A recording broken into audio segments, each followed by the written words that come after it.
Bonjour à tous, ici Stéphane Bonneau et bienvenue sur Goodberry. Goodberry Podcast, c'est une conversation avec des personnes inspirantes résidant en Berry pour évoquer leur parcours, leur réussite ou leurs difficultés et l'organisation de leur quotidien. On évoque des anecdotes pour que chacun d'entre nous puisse retenir un conseil, une philosophie, voire une inspiration. Aujourd'hui, je reçois Manuel Dolores, mandataire immobilier. Originaire de Normandie, après des études en marketing sportif, Manuel arrive en Berry pour intégrer Decathlon, où il retrouve sa passion du sport. Une première expérience de 2 ans qui s'avère difficile mais formatrice selon ses mots.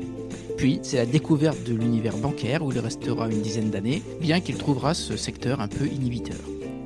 L'immobilier sera alors son objectif, d'abord en agence et ensuite, depuis 4 ans, en tant que mandataire indépendant. On a parlé bien sûr de l'immobilier local, de prix de marché, d'anecdotes de visite, mais on a évoqué aussi la digitalisation du métier, le management, l'équipe de foot du Havre et même Ray Donovan. Voilà, je vous embarque à la découverte de Manuel Dolores, un homme toujours en quête de sens dans son parcours. Goodberry, c'est parti. Salut Manuel. Bonjour. Bienvenue sur Goodberry. Merci, bienvenue à la maison. Eh ben c'est gentil. Manuel, j'aurais voulu qu'on parle immobilier, mais avant j'avais une première question. Je voulais savoir si tu étais berrichon. Non, pas du tout. Comme mon nom l'indique, Dolores, bien sûr, je suis originaire de Normandie et j'y ai passé toute ma tendre enfance jusqu'à la fin de mes études, c'est-à-dire jusqu'à 23 ans. J'ai fait des études en marketing sportif plus particulièrement, et je suis arrivé dans le Berry en 2006 quand j'ai intégré le magasin Decathlon à Saint-Maur.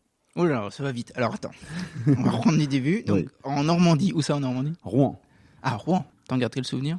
Un souvenir pas nostalgique, mais j'aime bien y retourner. Mes parents et mon frangin sont encore là-bas, donc on y remonte régulièrement.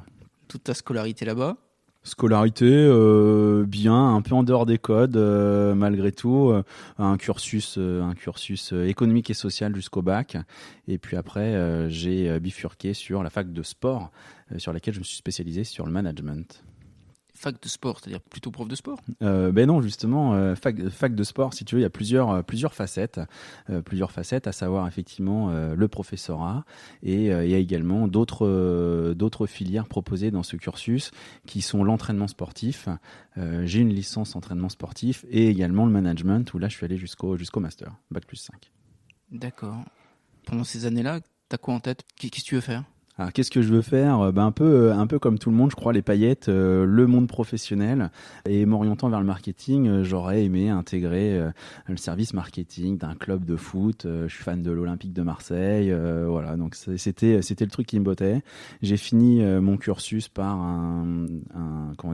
une alternance sur le service marketing du club du Havre, club doyen, qui est cette année bien placé en Ligue 2 pour monter en Ligue 1.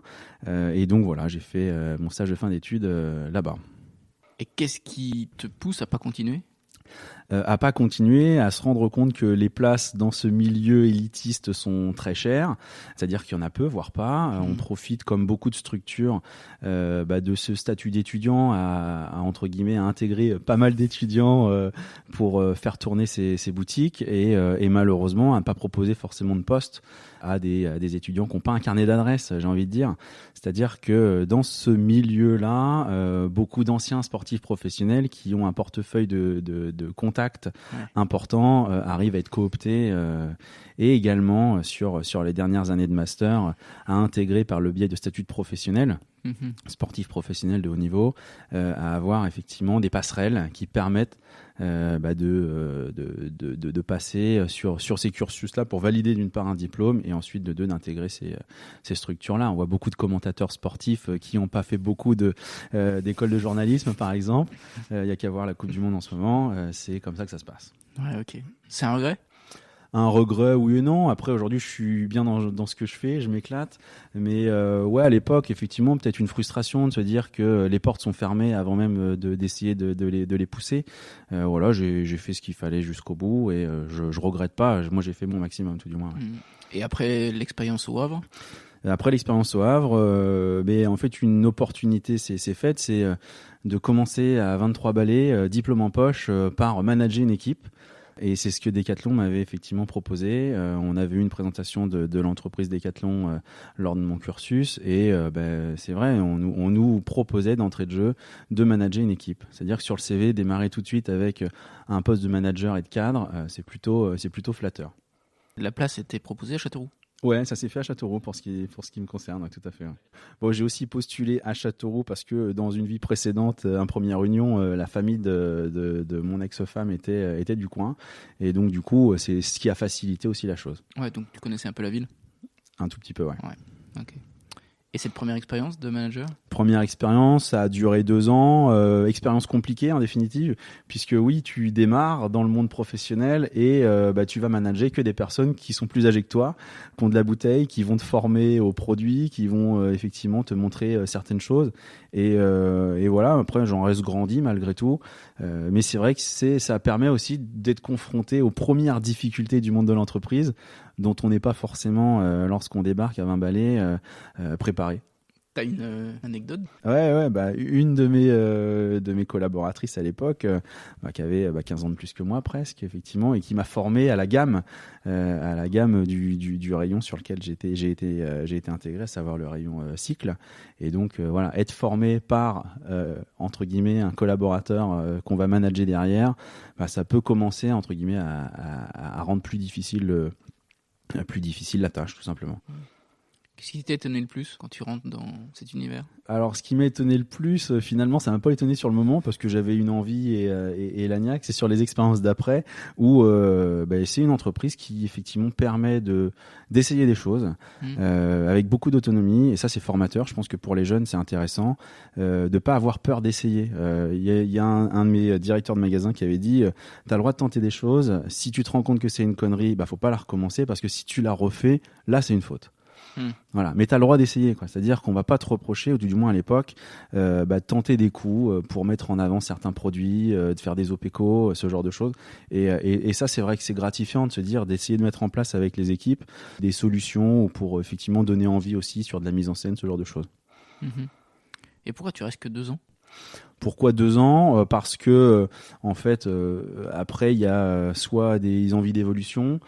Évolution dans ce milieu-là, c'est souvent mutation. Ça n'a pas été mon souhait puisque finalement intégré sur Châteauroux, et comme je te disais, c'était la ville où on était rattaché avec mon ex-femme. Du coup, on est resté sur le secteur aussi, et j'arrivais un peu à avoir fait le tour de la question, et j'ai choisi de me réorienter. Et à cette époque-là, je me suis réorienté sur la banque. Voilà, donc j'ai travaillé dans un réseau bancaire.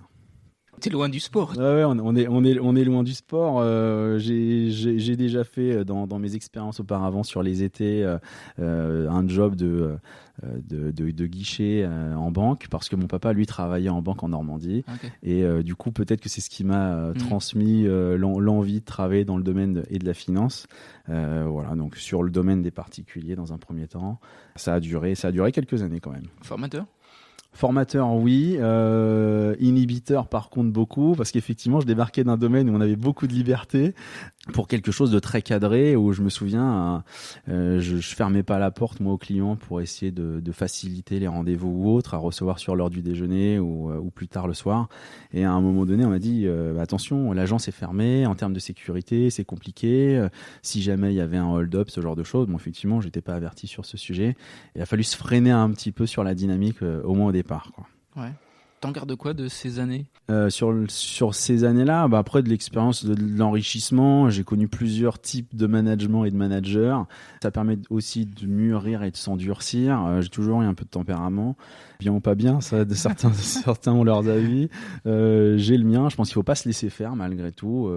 On a beau avoir effectivement un référent, sans manquer de respect. Je pense que le respect se mérite aussi, et c'est dans les deux sens. Et quelquefois, le manager l'oublie, ça. Moi, je suis quelqu'un qui effectivement a certaines valeurs. En respectant quelqu'un qui est supérieur ou autre, si jamais effectivement on peut exiger quelqu'un d'un collaborateur, malgré tout, la forme est aussi importante que le fond, quoi. Quand tu dis que tu as des valeurs, je sais pas, des valeurs humaines, d'empathie, des valeurs d'écoute, d'avoir une parole. En définitive, effectivement, c'est d'être capable aujourd'hui d'aller dans le sens de ce qu'on dit, et peut-être aussi donner du sens à ce qu'on veut obtenir ou à ce qu'on veut faire.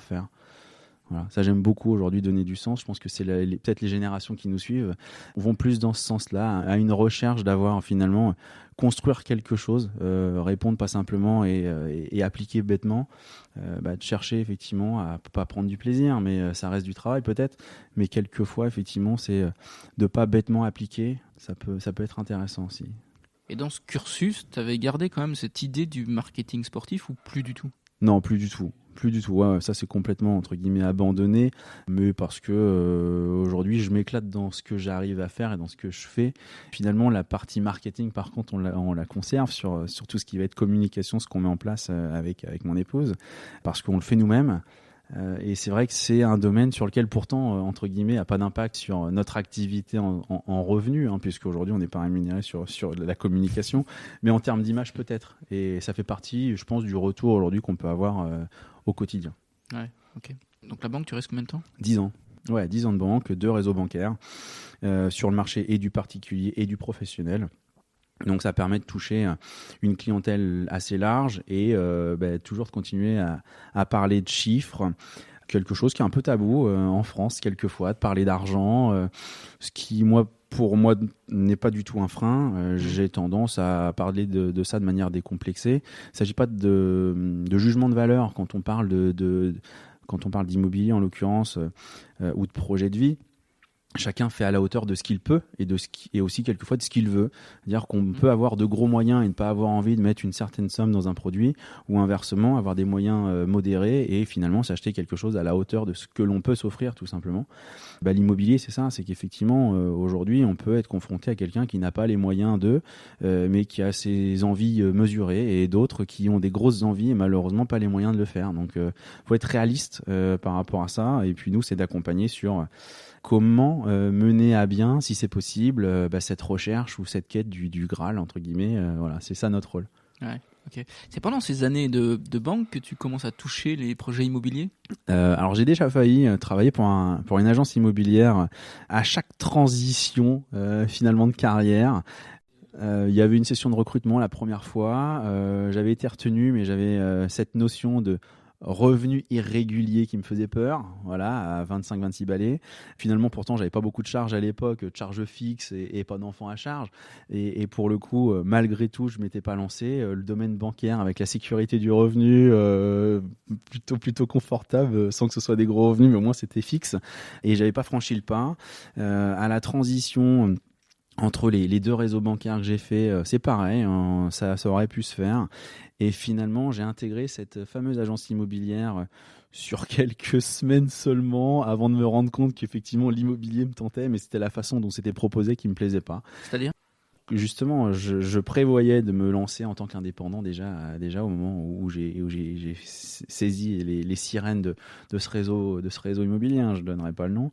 Et puis finalement, tout de suite, dans la discussion, ça avait été de dire aujourd'hui, effectivement, vous pouvez recruter notre réseau sous 2 formats, c'est-à-dire en tant qu'agent commercial, c'est-à-dire que vous êtes indépendant mais rattaché à notre enseigne, ou alors en tant que salarié. Et j'ai bien détecté ce qui dérangeait le fameux responsable d'agence, c'est qu'en tant qu'indépendant, en tant qu'agent co, il n'y aurait pas de rôle hiérarchique et de pouvoir de management entre guillemets pour cette personne. Et je crois que c'est ce qui le dérangeait. Voilà. Donc, il avait essayé de faire en sorte de me convaincre par un fixe ou tout du moins une avance sur com. Ils sont pas philanthropes. Et c'est pas finalement de mon côté pu effectivement humainement ensuite se réaliser de manière durable. Ouais. Donc, ça a duré que quelques semaines. Mais est-ce que c'est pas ce rapport hiérarchique qui toi t'embêtait aussi ? Peut-être aussi, effectivement. Après, dans la façon de faire, comme je te disais tout à l'heure, il y a le sens qu'on va donner aux choses, et aujourd'hui, humainement, derrière ce qui est fait vis-à-vis des clients, ou pour le coup, entre guillemets, si on doit parler de coûts, quelques coups bas qui sont faits pour arranger ou ses affaires ou son réseau, qui correspondent pas à mes valeurs. Et c'est à ce moment-là que tu décides de devenir agent co IMO ? Ouais, tout à fait. Ouais, c'est ça. Effectivement, je me dis tiens, c'est un domaine qui m'a toujours plu à titre personnel aussi d'accompagner des clients parce que j'ai financé en tant que casquette de banquier un certain nombre de maisons sans jamais les voir. Finalement, c'est ça la difficulté. Et puis finalement de se dire mais j'aime bien l'échange quand les gens me parlent de leurs projets, me parlent de leur maison, me parlent de tout ça. Je me projette avec eux et j'aimerais finalement le voir de l'intérieur. J'ai franchi le pas, ça fait du coup maintenant 4 ans et je regrette pas parce qu'effectivement c'est cette relation-là aujourd'hui qui me plaît, qui fait que le matin je me lève avec la banane et puis jusque tard le soir ça m'arrive de travailler, de l'administratif et ainsi de suite. Voilà, il y a les visites, il y a aussi le back-office, faut pas croire, il y a ce qu'on met sur les réseaux avec le côté un peu comique et drôle et puis il y a effectivement il y a les coulisses aussi où il faut suivre tout ça. Il y a quelquefois c'est jeu des montagnes russes aussi pour certains avec des choses qui peuvent se concrétiser, qui s'écroulent à la dernière minute. On est là aussi pour accompagner tout le monde, acquéreur comme vendeur, sur l'ascenseur émotionnel que peut représenter une transaction. C'est-à-dire qu'il peut y avoir plein de soubresauts dans une démarche, quoi. Donc on est là pour faire le tampon un petit peu et quelquefois temporiser un peu tout le monde, même quand il y a des sujets un peu bancals. Ouais, ok. Et pour refermer ce chapitre cursus ou parcours, s'il y a une chose que tu aurais pu refaire autrement? Je sais pas, je me suis déjà dit une fois, est-ce qu'il aurait pas fallu faire une école de commerce pour avoir un bagage ou sur le CV quelque chose qui propulse d'entrée de jeu. Malgré tout, aujourd'hui, quand je regarde derrière, ça m'a construit. Mes expériences me servent aujourd'hui. La partie financière, dans l'accompagnement des clients, je pense que c'est clairement un atout. Tu le mets en avance avec tes clients? Ouais, on en parle. Ouais, je parle assez beaucoup de moi. Je parle beaucoup, assez facilement aussi. Donc ça, de ce côté-là, ouais, je m'en cache pas. Et oui, clairement. Après, même si aujourd'hui, j'oriente vers des partenaires, mais des partenaires de confiance, s'il y a un besoin sur de la recherche de financement, je sais qu'on parle la même musique avec ces partenaires-là pour être capable d'avoir aujourd'hui une équipe et de se dire, oui, je sais que mon client, si je l'oriente vers cette personne-là, il va être bien accompagné. Tu décides de te lancer dans l'IMO. Comment ça se passe les premières semaines? Les premières semaines, c'est marrant. Tu démarres, t'as pas de stock, t'as rien. Tu démarres de rien du tout. Puis c'est de la prospection pure et dure, quoi. Effectivement, c'est du porte-à-porte, c'est des flyers dans les boîtes aux lettres, c'est des coups de fil, ce qu'on appelle de la pige, en fait. C'est-à-dire que tu prends les sites marchands qui proposent des biens, tu regardes les annonces de PAP et tu te dis tiens, si je rencontrais ce client-là pour l'accompagner, et puis ça démarre comme ça, quoi. Aujourd'hui, tant que t'as rien à vendre, t'as pas d'acheteur en fait. C'est ce qu'il faut se dire. Je pense qu'un acheteur, il est volatile par nature, dans le sens où si tu n'as pas ce qu'il lui faut, il va pas le prendre chez toi. Moi, je suis pas aigri ou frustré de voir un client acheter par le biais ou d'un particulier ou d'une autre agence. Aujourd'hui, c'est que j'avais pas moi le produit qui lui correspondait. Même si quelquefois on cherche spécifiquement pour un client un produit, on est tributaire du marché de l'ancien. C'est-à-dire qu'on n'est pas constructeur, donc on est tributaire de ce qui va venir sur le marché. Et ce qui vient sur le marché, on l'anticipe quelquefois, d'autres fois pas du tout. Et pour certains, on va aller à la pêche, c'est-à-dire vraiment sur des secteurs bien spécifiques, rechercher un produit qui peut correspondre ou qui correspond à un client qui nous a fait une demande bien précise. Mais sinon, effectivement, notre acheteur, quand on a des collègues ou des concurrents qui arrivent à appeler des vendeurs en disant j'ai des clients, mais les clients, entre guillemets, nous appartiennent pas. Certains nous sont très fidèles. J'ai vu des clients, et je les en remercie, vouloir à ce qu'on intervienne absolument dans la transaction pour être assuré, avoir un œil entre guillemets neutre sur la démarche. Mais aujourd'hui, il y a rien qui nous pousse à intervenir quelquefois entre deux particuliers, quoi, tout simplement. Ok. Comment tu te formes au début? Alors, une formation d'intégration, effectivement, sur le droit de l'immobilier, ça c'est important. C'est-à-dire que c'est 72 heures, je crois, de formation initiale pour appréhender différentes choses. Alors des choses que j'avais aussi déjà vues, notamment une lecture de compromis, ce genre de choses-là, ou pour le coup un titre de propriété. Ayant travaillé en banque, j'en avais déjà potassé quelques-uns, puisque là, on prenait et les chiffres et la partie légale. Mais malgré tout, effectivement, c'est de voir s'il y a des servitudes, des droits de passage, ce genre de choses, pour rassurer ou vraiment valider les choses. Et puis après, c'est sur le terrain, quoi. Faut être curieux. Je dis toujours aux acheteurs comme aux vendeurs, les personnes qui connaissent finalement le mieux la maison, c'est le vendeur.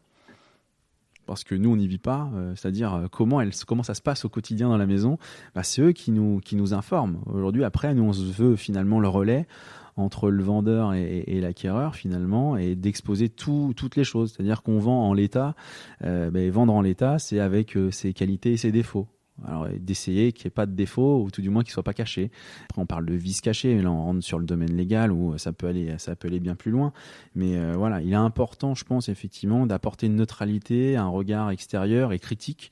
Il arrive souvent qu'on intervienne en amont d'une vente même pour aussi exprimer aux vendeurs quels sont les défauts de la maison. C'est-à-dire qu'il y a des choses qui sont corrigeables, d'autres pas.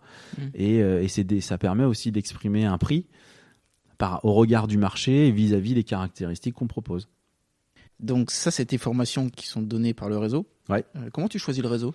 Le réseau, alors j'ai changé de réseau il y a de ça bientôt 2 ans. On avait intégré le réseau propriétéprivée.com, qui est un réseau national qui compte un certain nombre de collaborateurs, mais qui a une notoriété, effectivement. C'est un des collègues du secteur qui m'avait coopté en interne en disant effectivement rejoins-moi sur le secteur, j'ai plus de demandes que je peux fournir, viens avec moi. Et puis pour le coup, au bout d'1 an et demi sur le secteur, on commence à être un peu plus nombreux. Marine me rejoint dans l'activité et là on commence à être vraiment entre guillemets trop nombreux tout du moins par rapport à notre vision, et on se pose la question effectivement de rejoindre plutôt un autre réseau pour être les seuls. Alors c'est pas un ego dimensionné qui fait que, mais aujourd'hui nous on fait ça en activité complète et effectivement avec des collègues qui étaient pour certains en activité partagée, leur garantir, je dirais, au moins tout du moins verbalement ou sur le papier sans que ce soit inscrit, puisqu'on est indépendant en fait, on a tous le statut de ce qu'on appelle mandataire, entre guillemets une exclusivité de territoire. Alors une exclusivité de territoire quand on est à 5 km l'un de l'autre, ça commence à être compliqué, donc par recommandation d'anciens clients ou de clients, on arrive vite chez le voisin et ça peut tendre un peu les relations. Donc notre souhait, c'était de rejoindre un réseau qui est pas très connu à l'échelle nationale et encore moins locale, je pense, qui est Réseau Ximo, et pour le coup, qui nous garantit, lui, l'exclusivité du territoire, à savoir effectivement Châteauroux, son agglo. Nous, aujourd'hui, c'est sur ce domaine-là qu'on intervient au quotidien. Il faut savoir que Réseau Ximo est sous l'égide d'un grand groupe qui s'appelle le groupe Orix, et qui détient également propriétéprivée.com. Donc en fait, on est juste chez un cousin qui fonctionne à peu près avec les mêmes outils, avec les mêmes contraintes et les mêmes atouts, et ça nous convient très bien. T'as des anecdotes de visites que t'as pu faire où t'es dit tiens, c'est quand même un métier spécial? On voit tout, des visites qui durent très peu de temps, d'autres qui durent très longtemps. Très peu de temps, c'est-à-dire ? Ouais, très peu de temps. C'est arrivé une dame qui a senti des ondes dans la maison. Alors moi, je suis absolument hermétique à ça, c'est-à-dire que pour le coup, moi, je ressens pas grand-chose. C'est de la pierre et ainsi de suite. J'ai pas du tout d'affectif. Et la visite a dû durer à peu près 20 secondes. Et la dame s'est tournée vers son fils et a dit « Mon fils, tu n'achèteras pas cette maison ». Elle ressentait quelque chose, un esprit, je ne sais quoi aux caisses, et du coup, on a écourté. Et ta réaction, toi ? De subir et de rebond. On en avait une deuxième à voir sur laquelle on a été plus long, mais c'est vrai que sur une grosse surprise, parce que pour le coup, alors elle se l'expliquait pas et moi je pouvais pas l'expliquer non plus. Elle a eu le sentiment qu'il avait dû se passer quelque chose dans la maison. Ouais, c'est surprenant quand on n'est pas préparé à ça. Et là, je pense qu'on peut tout imaginer, mais pas ça, quoi. Effectivement, d'accompagner un client sur péter une cloison, une idée de travaux, d'aménagement ou de déco, tout ça. Mais alors là, effectivement, chasser les esprits, non. J'ai eu le cas également d'une autre maison qui a été en vente pendant de nombreux mois. Et pour le coup, effectivement, on le savait, hein, malheureusement, un événement de vie dans cette fameuse maison. C'est-à-dire qu'il y avait eu un suicide. L'apprenant, on est effectivement obligé de le dire. La propriétaire s'était bien cachée de me le dire, et les acquéreurs potentiels l'ont su en faisant une petite visite et enquête de voisinage, tout simplement. Alors, ils ne voulaient pas parler de ça à la base, simplement comment ça se passait. Il y avait un problème déjà de servitude sur cette maison. Et pour le coup, en plus de ça, il y a eu un suicide dans le garage. Et voilà. Et mes clientes, là, c'était un élément rédhibitoire. Quand elles me l'ont appris par téléphone, moi, je tombais des nues. J'étais pas au courant, du coup. Et elles avaient peur, ou entre guillemets, elles pensaient que peut-être je le savais. Donc voilà, ça met aussi en difficulté sur le questionnement derrière, comment rebondir. Alors j'ai proposé de peut-être mettre en place un exorcisme s'il le fallait, mais elles sont pas allées plus loin, tout simplement. D'accord, ok. Voilà. Et des visites très longues? Et des visites très longues, ouais. Alors c'est surtout les découvertes où pour le coup, je peux rester très longtemps. Moi, j'aime bien parler et de la maison et de ce qui s'y passe et de ce qu'ont pu vivre finalement les propriétaires, c'est-à-dire comment ils vivaient dans la maison. Donc ouais, ça peut se terminer par un apéro, quoi. Donc voilà. Mais c'est plutôt quelque chose de sympa. Ouais. Moi, je vois, la chose, c'est même pas le boulot en tant que tel, mais la relation. Aujourd'hui, si elle se passe bien et que c'est fluide, on va pas se forcer à écourter. Alors quelquefois, je devrais peut-être, mais ça peut finir quelquefois tard. Mais je trouve ça important, moi, aujourd'hui, c'est que ça prouve que la relation, elle s'est instaurée de manière de confiance et de manière saine. Voilà. Et toi, tu as dû te former aussi sur les bâtiments?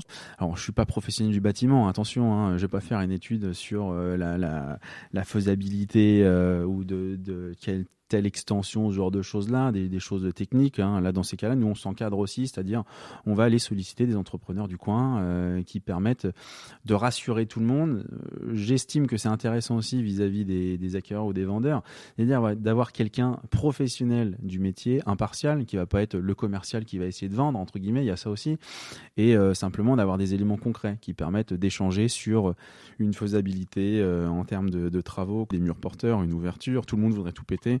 Mais effectivement, attention à ce que le premier étage ne tombe pas sur la tête, quoi. Donc de consolider, de rassurer, et ça, nous, on préfère effectivement faire appel à des professionnels pour avoir des éléments bien précis. On n'est pas électricien non plus, c'est-à-dire qu'effectivement, pour certains, l'électricité, quand on est vendeur, finalement, il n'y a que la terre, c'est pas grave, ou il y a juste un fusible à changer.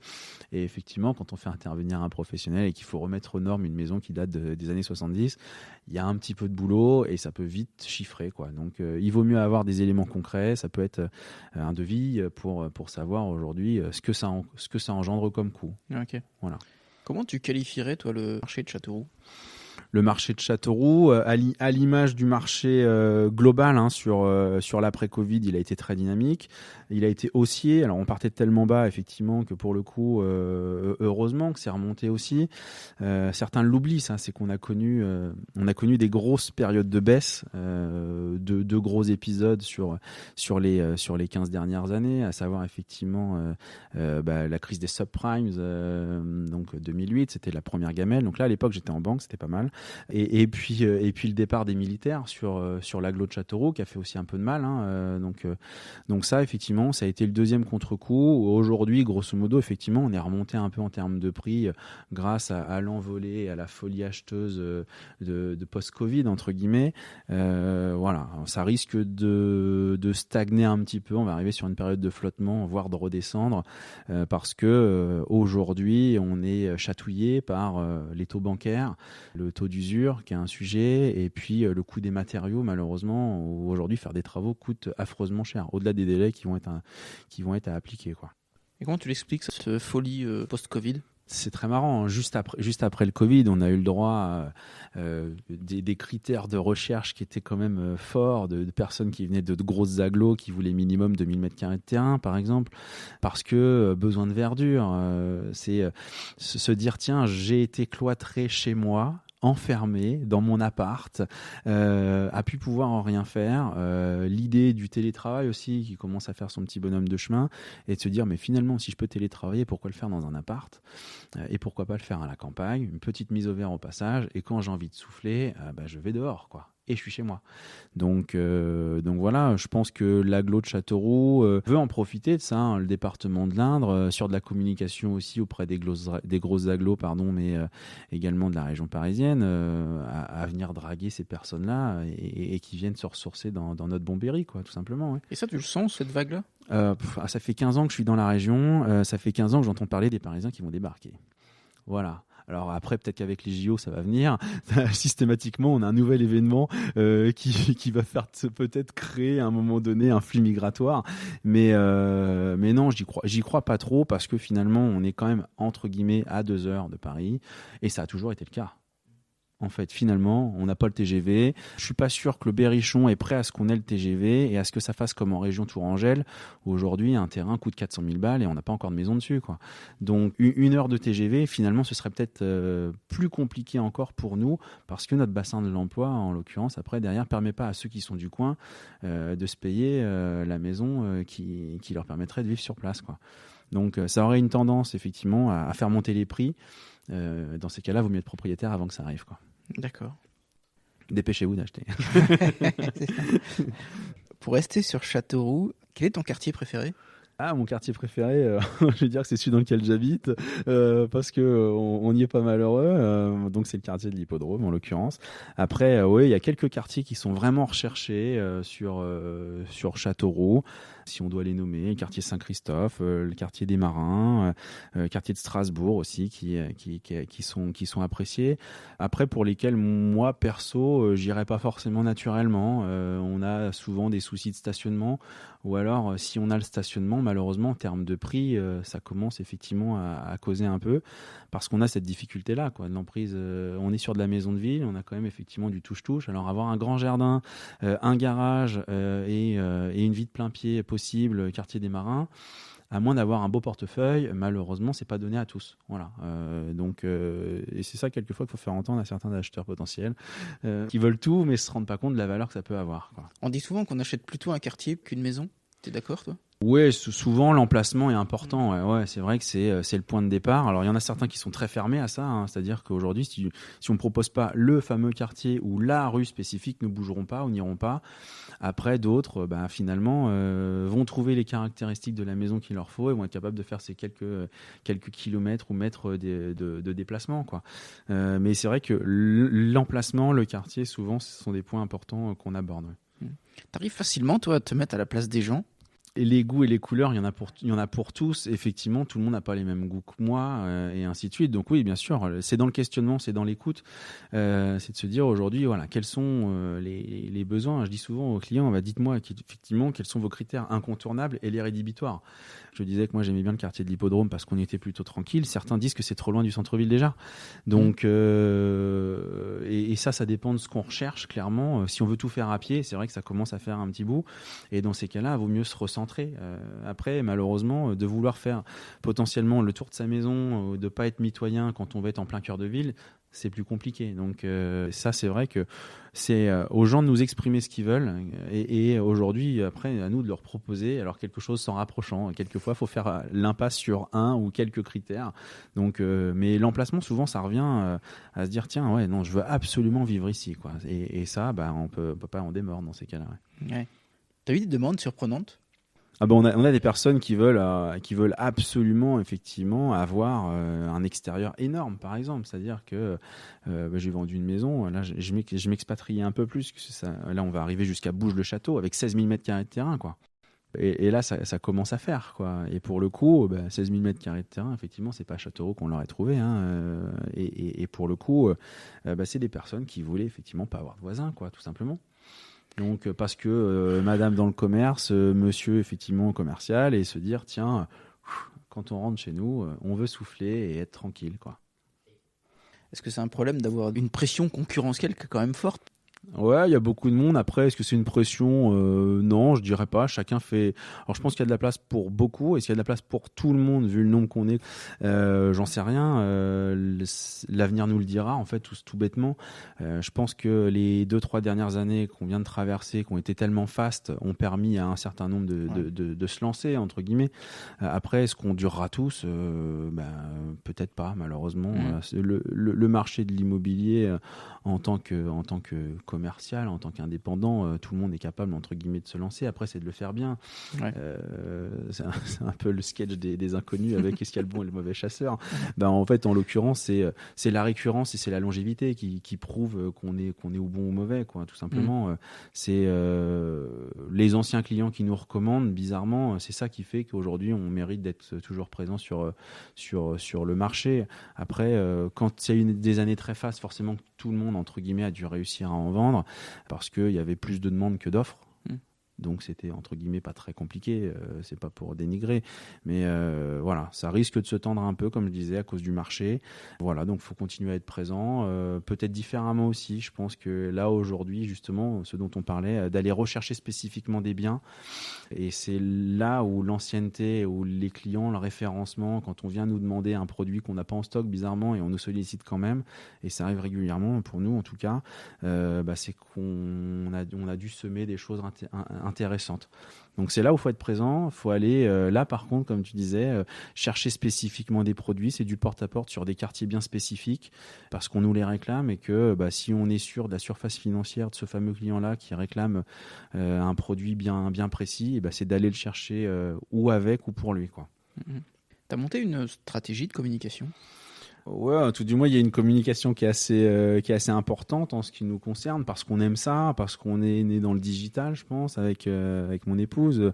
Alors, elle occupe beaucoup la place du marketing en off, entre guillemets, sur cette partie-là. C'est là où elle intervient plus que moi, clairement, sur des campagnes bien précises, sur de la visibilité.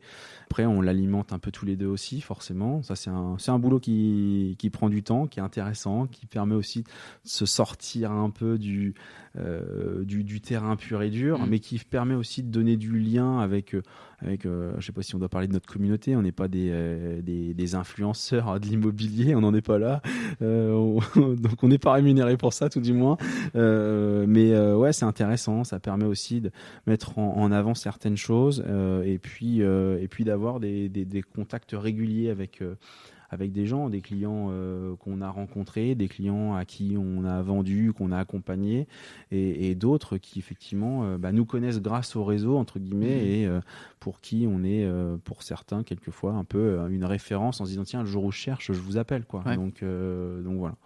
Mais c'est sûr que le digital, à mon avis, dans l'immobilier, ça a quand même révolutionné l'approche du client. Ouais. Disons que c'est en ça où le modèle historique des agences immobilières avec pignon sur rue, il est complètement mis à mal. C'est-à-dire que le digital, aujourd'hui, c'est au moins 95% des affaires qui se font.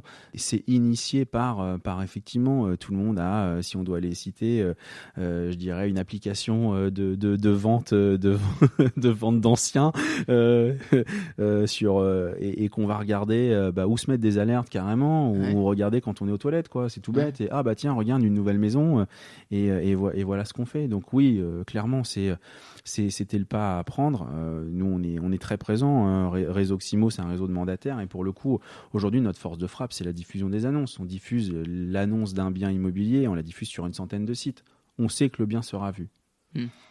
Donc les cookies, c'est pas ceux qu'on mange, mais ceux effectivement qu'on clique. Pour le coup, on est harponné de tous les côtés. Et si vous tapez sur le moindre moteur de recherche, entre guillemets, quelques critères immobiliers, ça ressortira dans des bandeaux publicitaires ou sur les sites de recherche, quoi. Ouais. Tu t'obliges à avoir un bureau ? Ouais, on a un bureau. Là, on te reçoit dans le salon, mais on a un bureau bien spécifique pour ça. Et heureusement, parce qu'en plus, on est deux. Alors, t'imagines bien que ce serait un peu le bordel. Ouais, il y a vraiment un espace travail, clairement. C'est important. Aussi pour laisser un dossier ouvert. Ça évite que les gamins, ils aillent mettre un coup de crayon dessus, tout bêtement. Et puis, parce que il faut aussi se dire, tiens, là, c'est le temps de travail, et c'est le temps de travail, quoi. Donc, la partie administrative, c'est plutôt la nuit, le soir ou la nuit, en ce qui me concerne, où on est focus, on sait que le téléphone va pas sonner, et ça permet d'être sur le sujet, et c'est souvent à ces heures-là que j'envoie les dossiers au notaire, ce genre de choses, quoi. Et puis après, en journée, finalement, le bureau, on n'y est pas souvent, parce que c'est un métier de terrain, donc c'est du déplacement sur place, c'est des visites, c'est des découvertes de biens avant de les faire visiter et de les vendre. Mais c'est de rencontrer les vendeurs, de rencontrer et d'accompagner. C'est du temps, et c'est du temps où on n'est pas entre guillemets derrière un bureau. J'en reviens au modèle des agences IMO. Pour le coup, si c'est pour avoir une vitrine fermée parce qu'on est en déplacement sur toute la journée, je vois pas pour être trop l'intérêt, quoi. Quelle est la transaction dont tu es le plus fier, toi ? Une qui m'a marqué et un peu le temps qu'elle nous a pris, entre guillemets, ou que ça a pris entre le moment de la découverte et la concrétisation.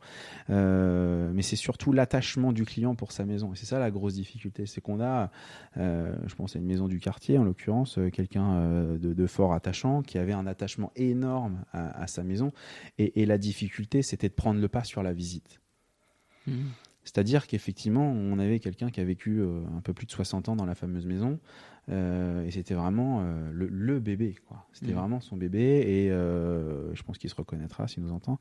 Et pour le coup, effectivement, c'est autant la maison que tout le reste, ça lui tenait vraiment à cœur, et c'est vrai que il prenait le lead sur la visite, quoi. C'est les souvenirs qui sont attachés aux choses. Donc là, la difficulté, effectivement, nous, on est là aussi, et j'insiste auprès de certains, pour prendre du recul et du détachement vis-à-vis d'un bien.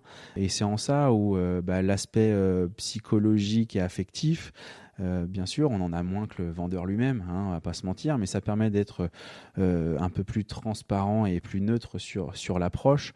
Et aujourd'hui, bien sûr, que quelqu'un qui achète un bien va le changer, va le mettre à son image. Et quand on vend tellement les histoires et l'historique et ce qu'on y a vécu et ce qu'on y a fait et ce qui était bien, quelquefois on peut faire peur à un acquéreur qui va avoir une crainte à finalement abîmer le bébé de ce fameux vendeur, quoi. Donc la transition, nous on permet, je pense, ça. Après, on a eu une confiance malgré tout sur la durée de la transaction et sur toutes les démarches qu'on a fait sur la vente, mais c'est pas toujours facile, effectivement, d'intervenir et que le propriétaire soit là. Alors quelquefois, quand ils sont là, ça permet aussi d'avoir une réponse à une question pour laquelle on n'est pas suffisamment précis, parce que voilà, comme je disais tout à l'heure, c'est eux qui connaissent le mieux la maison. Mais quand on arrive à ce degré de connaissance, à ce degré d'affectif, ça devient finalement pesant pour l'acquéreur, qui se dit waouh, ça me fait flipper, quoi. Et dans ces cas-là, toi, tu temporises ? Alors, des fois c'est possible, d'autres fois c'est plus dur. Mais c'est vrai que j'ai essayé de glisser une fois le mot en disant si vous n'êtes pas là, on peut vous nous laisser la clé et on fera la visite. Et la réponse elle a été assez vive en disant mais ça c'est pas possible. Bon, dans ces cas-là, voilà, c'est difficile. Mais non, c'est bon. On est là pour aussi faire pas le tampon, mais assurer, je dirais, rassurer tout le monde. Et si le vendeur est plus rassuré ou est plus serein lorsqu'il est présent et lorsqu'il nous accompagne, alors pour éviter peut-être qu'on dise une connerie, j'en sais rien, qui est possible, il est là. Ouais. Voilà. Et moi je considère qu'on fait équipe en fait avec le vendeur, c'est-à-dire que aujourd'hui notre objectif commun c'est le projet, que ce soit de vendre pour telle ou telle raison et de vendre après effectivement dans les règles, quoi. C'est-à-dire quand on arrive chez le notaire, j'adore une chose, c'est qu'on parle plus d'argent. On parle pas de pognon, on parle de projet de vie. C'est-à-dire qu'on parle de transition, on peut parler des souvenirs, on peut parler de choses, mais on ne doit plus parler d'argent. C'est-à-dire que la transaction, elle a été faite avant, elle a été négociée auparavant, et clairement, aujourd'hui, on est sur moi, voilà ce que je vais faire. Et moi, demain, c'est ça. Et certains proposent aux vendeurs de revenir après quelques travaux pour voir ce qu'ils en ont fait. Et ça, c'est génial, ça. Ça, c'est génial. On adore être invité au crémaillère aussi, notez-le. Donc, c'est important, je trouve, qu'il y a un lien et qu'effectivement, pour certains, ils sont amis, quoi. Après, ils arrivent effectivement à avoir vraiment créé quelque chose et ils se voient même sans nous. Et voilà, c'est intéressant, ouais. Manuel, pour finir le podcast, j'ai quelques petites dernières questions rituelles. Je voulais savoir si tu avais un livre que tu as beaucoup aimé à nous conseiller. Sauf si tu lis pas beaucoup. Non, je lis pas beaucoup. Là, c'est vraiment malheureusement. Tu peux chercher la bibliothèque. Film, j'aime bien Fight Club, La Cité de la Peur aussi, j'aime beaucoup. Ah ouais, d'accord. Ouais. Une série ? Non, j'ai bien aimé, là je pensais à un titre, Ray Donovan sur Netflix en l'occurrence, ça remonte un petit peu là. Et puis après on aime bien des séries un peu froides, comme il y avait eu la série Le Parfum qui était intéressante, également sur la même base de données. D'accord.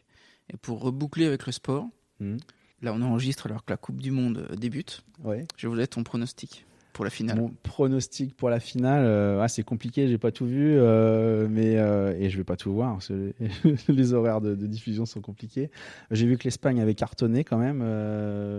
Après, je les attendais pas là. L'Angleterre a toujours tendance à pas performer sur les compétitions. Je vois que l'Argentine s'est fait surprendre, l'Allemagne pareil. J'aime pas trop le Brésil, mais ouais, j'aimerais bien, pourquoi pas, un France-Espagne, ce serait sympa ça. Bon, France-Espagne, c'est noté. Ouais. C'est noté. Dernière question, Manuel. Quel est ton endroit préféré en Berry ? L'endroit préféré en Berry, ouais, j'aime bien la place Monestier, qui est sympa, qui a été bien refaite, effectivement. Pour le coup, boire un petit verre sur les terrasses, c'est sympa. Bon, on ira boire un verre à Place Monestier. Avec plaisir. Merci Manuel. Merci en tout cas. à toi. Salut, ciao. Au revoir.